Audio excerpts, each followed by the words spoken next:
پھر اس ایمان کو تقویت پہنچانے اللہ سے جڑنے کے لیے نماز ہے کہ نماز پہلی امتوں کو 2 نماز ہیں، ہمیں 5۔ پہلی امتوں کی مسجد کوئی نہیں، ہماری مسجد۔ پہلی امتوں کی اذان کوئی نہیں، ہمیں اذان ملی۔ اور اذان اتنا بڑا عمل بنا دیا میرے نبی نے کہ آپ نے فرمایا کہ اذان دینے والا قیامت کے دن سب سے اونچے مقام پر کھڑا ہوگا۔ حضرت علی فرمایا کرتے تھے کاش میں اللہ کے نبی سے حسن حسین کے لیے مسجد نبوی کی اذان مانگ لیتا، یہ حضرت علی فرمایا کرتے تھے۔ اور جنگ قادسیہ میں مؤذن زخمی ہو گیا تو اذان دینے کے شوق میں سردار آپس میں الجھ گئے، کہتا میں دوں گا، کہتا میں دوں گا۔ پھر قرہ اندازی ہوئی جس کا نام نکلا اس نے اذان دی۔ حضرت عمر فرمایا کرتے تھے اگر میں امیر المومنین نہ ہوتا، اگر میں خلیفہ وقت نہ ہوتا تو میں مسجد نبوی کا مؤذن بننا پسند کرتا۔ کسی کو اذان نہیں ملی، ہمیں اذان۔ پہلا مؤذن بلال بنا، پہلے مؤذن اللہ نے بلال کو یہ عزت عطا فرمائی۔ دنیا میں یہ ہے اور آخرت میں یہ ہے کہ میرے نبی نے فرمایا کہ جب جنت میں جانے کا وقت آئے گا نا تو جنت کی میرے لیے سواری لائی جائے گی، میں اس سواری پہ بیٹھوں گا تو اس کی جو وہ رسی ہوگی نا وہ ایسے نیچے گر جائے گی، یہ نیچے گرے گی۔ اس رسی کے یعنی اس کی جو لگام ہوتی ہے نا وہ نیچے گرنے کا مطلب ہے یہ ایسے نیچے گر گئی۔ اب نیچے گرنے کا مطلب ہے کہ اس کی ڈرائیونگ میرے نبی نے نہیں کرنی، کوئی آنے والا ہے، کوئی ڈرائیور آنے والا ہے جو رسی پکڑ کے چلے گا، کوئی کوچبان آنے والا ہے جو اس کو پکڑ کے چلے گا۔ رسی کا گرنا ایک انڈیکیشن ہے کہ کوئی نصیب والا اب آئے گا۔ جب آپ کی سواری کھڑی ہوگی، رسی نیچے ہے تو اب سب کی گردنیں ایسے ہوں گی، کون سب قیاس کر رہے کون۔ اللہ کی طرف سے اعلان ہوگا بلال کو بلایا جائے، بلال۔ تو بلال آپ کی سواری کی لگام پکڑیں گے اور آپ نے فرمایا کہ سب سے پہلے میں جنت میں جاؤں گا اور بلال میرے ساتھ ہوگا، میری سواری کی لگام پکڑے ہو جائے گا۔ تو ہمیں اذان ملی، کسی امت کو اذان نہیں ملی۔ ہمیں 5 نمازیں ملی، کسی امت کو نمازیں نہیں۔ 2 نمازیں، ایک فجر کی 2 رکعت، عصر کی 2 رکعت۔ باجماعت نہیں، ان کو اپنی کتاب یاد نہیں، ہمیں قرآن یاد ہے۔ میرے مدرسے میں ایک بچہ اب ماشاءاللہ امریکہ میں وہ پڑھا رہا ہے، اس نے 30 دن میں قرآن یاد کیا۔ صبح یاد کرتا تھا، شام کو تراویح میں سناتا تھا۔ میرے مدرسے کا بچہ ہے، صبح بیٹھ کے مغرب تک پورا ہے سپارہ یاد کر کے اور عشاء کو تراویح میں سنا دیتا تھا۔ اللہ نے میں ایسا قرآن دے دیا کہ 1 مہینے میں بھی یاد ہو جاتا ہے۔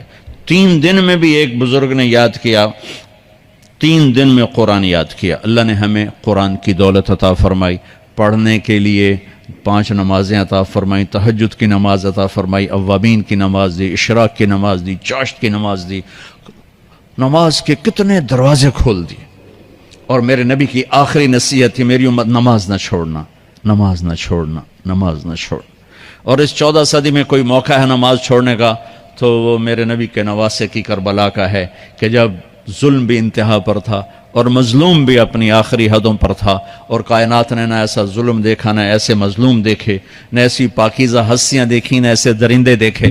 تو سورج ڈھلا، نماز کا وقت ہوا ہے، تو آپ نے سبحان اللہ، آپ نے زہیر سے فرمایا کہ شمر سے کہو نماز پڑھنے دے، نماز پڑھنی ہے، امت کو پیغام دینا ہے کہ یہ کسی حال میں چھوڑنے کا کام نہیں ہے۔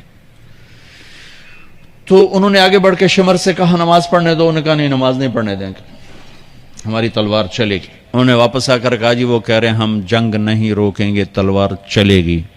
تو پھر یہ نہیں فرمایا اچھا چلو ٹھیک سر دیو، فرمایا اچھا آدھے نماز پڑھو آدھے جنگ کرو۔ آدھوں نے نماز پڑھی، آدھوں نے جنگ کی۔ پھر انہوں نے جنگ کی اور پہلوں نے نماز پڑھی، اور عصر سے پہلے سب کے سر کٹ کے نیزوں پہ چڑھ گئے۔ یہ وہ ہستیاں ہیں جن کو میرے نبی نے کہا میری آنکھوں کی ٹھنڈک حسن حسین، میرے جگر کے ٹکڑے، میرے جنت کے پھول، پتہ نہیں کیا کیا تشبیہات دی ہیں میرے نبی نے، اب جنت کے نوجوانوں کے سردار حسن اور حسین۔ اور پھر نماز نہیں چھوڑی۔ ان کو جنت کی بشارت تو ماں کے دودھ پیتے مل گئی تھی، کربلا کی وجہ سے نہیں ملی سرداری ان کو، وہ تو ان کے سر کا صحرا ہے الگ۔ ان کو سرداری جنت کے ملی ماں کا دودھ پیتے ہوئے کہ جنت کے نوجوانوں کے سردار ہیں حسن اور حسین۔ نماز نہیں چھوڑی میرے عزیزو، نماز نہ چھوڑ۔ اللہ کا شکر ہے، میں آپ بچوں کو دیکھ کے مجھے اپنا کالج کا دور یاد آ رہا ہے۔ ہمارے دور میں ایک نعیم الدین صاحب گورنمنٹ کالج لاہور میں تبلیغ کا کام کرتے تھے، اور وہ اکیلے ہی نماز پڑھتے تھے، کوئی نمازی نہیں ہوتا تھا، اور کسی لڑکے کی داڑھی نہیں تھی، کسی لڑکی سوا سے ایک نعیم الدین کی۔ اب ہر کالج میں جائے داڑھیوں والے بچے نظر آتے ہیں، ٹوپیوں والے بچے نظر آتے ہیں، کوئی لڑکی کے سر پہ دوپٹہ نہیں ہوتا تھا، کوئی ایجوکیشن تھی۔ اب لمز جیسی یونیورسٹی میں بھی لڑکیاں پورے برقعے میں ہوتی ہیں، حجاب میں ہوتی ہیں، نقاب میں ہوتی ہیں۔ جہاں برائی کا گراف اوپر گیا تو نیکی کا بھی اوپر گیا، جہاں برائی کا لیول اگر بڑھا ہے تو نیکی کا لیول بھی بڑا ہے۔ اتنا بڑا میری نسل کا مجمع اللہ کی بات سن رہا ہے، یہ اس دور میں کوئی تصور نہیں کر سکتا تھا۔ نماز نہ چھوڑ، جیسی کیسی ہو، ٹکر بھی ہو، پڑھو صحیح، چھوڑو نہیں۔ کہ تمہاری تو روزی حرام ہے، تیری نماز کا کیا فائدہ؟ ان احمقانہ باتوں میں نہ پڑھنا۔ فَمَن يَعْمَلْ مِثْقَالَ ذَرَّةٍ خَيْرًا يَرَهُ وَمَن يَعْمَلْ مِثْقَالَ ذَرَّةٍ شَرًّا يَرَهُ۔ ایک رائی کے برابر اچھائی کی جزا ہے، برائی کی سزا ہے۔ میرا ایک کالج فیلو تھا، گورنمنٹ کالج لاہور میں، ہم اکٹھے پڑھتے تھے، تو اس کی زندگی بہت غلط تھی، بہت۔ پھر اللہ تعالیٰ نے ملاقات کرائی، پھر وہ بدلا بہت بدلا، لیکن وہ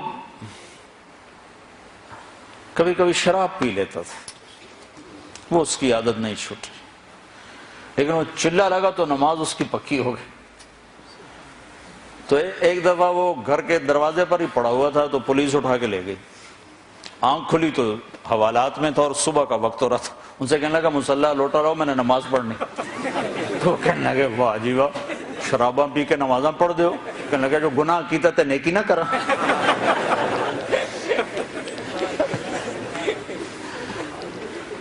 پھر اللہ تعالیٰ نے وہ بھی چھڑا دی، اللہ اس کی بخشش فرمائے، فوت ہو گیا۔ تو ویسے اس کا قصہ یاد آیا، انہوں نے کہا جب میں گناہ کیتا تے نیکی نہ کرا۔